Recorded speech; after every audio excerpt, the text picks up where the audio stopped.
Hey, church, it's day 23 in the COVID Devos and in our essential quarantine, and just getting ready to actually go. It's about 7 o'clock, getting ready to go over, and we're recording our service for Sunday and getting ready to preach the Easter sermon.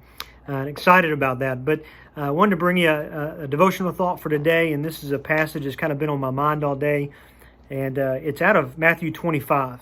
And it's one of the last teachings of Christ before he's arrested. Not the last, but one of the last. And he's talking about it's the story of the sheep and the goats.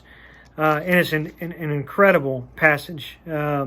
Christ, and I'll just kind of give you a synopsis. I encourage you to go there and read it, starting in verse 31 in Matthew 25. But Christ is talking about what's going to come in his kingdom and what's going to happen. He's telling the disciples, and there's evidently people around, and some of them are chief priests, elders, Pharisees, and we learn that in the next few verses after this passage. But he talks about how there are going to be people that come before him one day at the judgment, and they're going to be the sheep and goats, and they're going to be separated. And he talks about, to the sheep, he's going to turn to them and say that they're welcome in, because they're people who ministered to him when he was in need, whether he was naked or in need of clothing or hungry and needed food, and so on. And these people they reply to Christ in judgment, well, when did we see you hungry or thirsty or naked or in need and minister to you? And he says, well, whenever you saw one of the least of these who was in that situation and ministered to them, you also ministered to me. And then he turns to the goats. He's teaching in this story, and he turns to the goats and he says, "You're in judgment. You're going to be sent away from me. You're going to be divided away from me." And they're sent into the lake of fire, the place of punishment, of eternal death. And he says it's because when you saw me naked, you didn't give me clothing. When you saw me hungry, you didn't feed me. When you saw me thirsty, you didn't give me anything to drink, and so on. And they reply like the sheep. They say, well, when did we see you in need and not reach out to you? And he says again, well, whenever you didn't minister to the least of these, you also did not minister to me. And I think he's teaching a message there that he's taught over and over again. Not that our works will save us. And this is the message of James.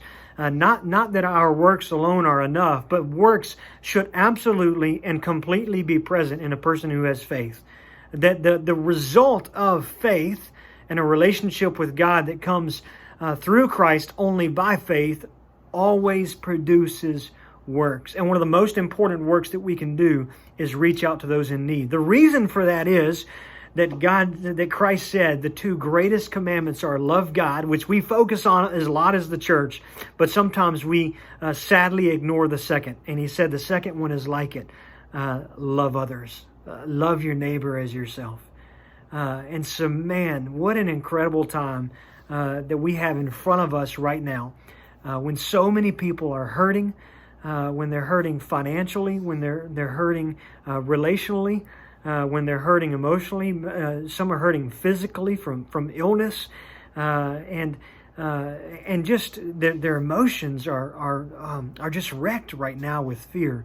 What an incredible time for the church to rise up and to love other people, to love our neighbors as ourselves. What a great time for us to give evidence of what we say we believe. And so, church, I'm challenging you. Show someone this week, even try every single day to make a conscious act to show people the love of Christ. It's one thing for us to sit in a service week after week and amen and believe and all that kind of stuff and what's being preached from the pulpit or being shared from your Sunday school teacher or whatever format you learn in. That's one thing, but it needs to result in action. And so, church, do something this week to show someone the love of Christ, and in that way to be the light of Christ to them, to be a conduit for the gospel. Have a great Easter week. And join us tomorrow as we continue journeying through the stories between when Christ rides in Jerusalem and when he gives his life. All right? Have a great night.